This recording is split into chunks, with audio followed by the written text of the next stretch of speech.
Selamat siang, ketemu lagi dengan saya Maitan Palin, salah satu mahasiswa Fakultas Keguruan dan Ilmu Pendidikan, jurusan PG PAUD Universitas Sulawesi Tenggara.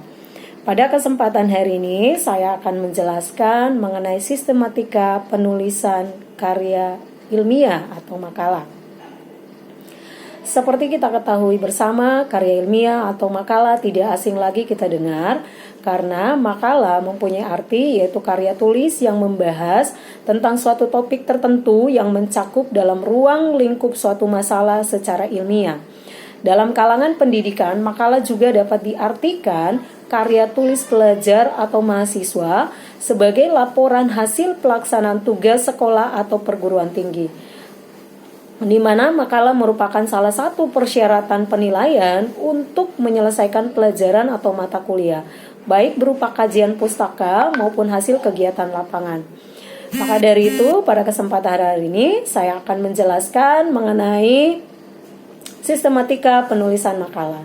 Seperti kita ketahui bersama, dalam sebuah makalah yang kita sering temui biasanya ada bagian pembukaan, bagian isi tulisan, bahkan bagian akhir dari makalah. Bagian pembukaan yang biasa kita temui dari suatu makalah yaitu biasanya sampul, kata pengantar, dan daftar isi. Sedangkan isi dari tulisan makalah yang biasa kita temui yaitu pertama bab 1 yang merupakan pendahuluan, di mana pada bab 1 ini terdapat latar belakang masalah, rumusan permasalahan, tujuan penulisan makalah. Selanjutnya bab 2 berisi tinjauan pustaka, bab 3 berisi hasil dan pembahasan, bab 4 simpulan dan saran. Sedangkan bagian akhir dari suatu makalah yang biasa kita temui yaitu terdapat daftar pustaka dan lampiran. Saya akan menjelaskan bagian sub-sub bagian dari yang saya jelaskan di atas tadi. Bab pertama yang biasa kita temui yaitu pendahuluan, di mana dalam bab pertama ini terdapat latar belakang. Latar belakang yaitu memberi penjelasan tentang manfaat dan pentingnya judul atau topik yang akan kita bahas. Kedua, ruang lingkup yaitu memberi penjelasan tentang ruang lingkup permasalahan yang menjadi batas masalah yang kita angkat dalam sebuah makalah. Selanjutnya, bagian ketiga, maksud dan tujuan penulisan suatu makalah atau karya tulis, yaitu memberi penjelasan tentang maksud penulisan makalah dan tujuan berisi tentang hal yang diinginkan sesuai dengan konteks permasalahan yang akan kita bahas. Selanjutnya, pada bab kedua, yaitu tinjauan pustaka. Tinjauan pustaka kita membahas singkat teori pendukung berdasarkan kajian pustaka atau bahan referensi yang resmi untuk mendukung tulisan makalah yang kita buat. Pada dasarnya, uraian adalah untuk membahas permasalahan dengan alternatif pemecahan masalah.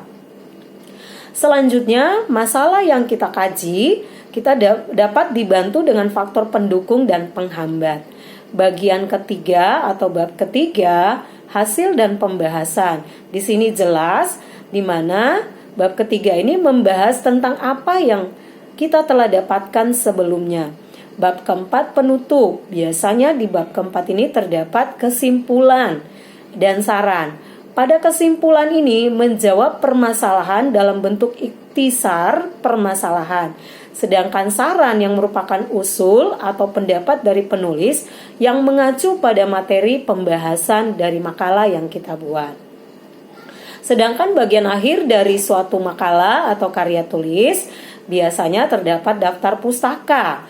Daftar pustaka berisi buku, makalah, artikel, dan bahan bacaan lainnya yang dikutip atau yang kita gunakan sebagai sumber informasi dalam penulisan makalah yang kita buat.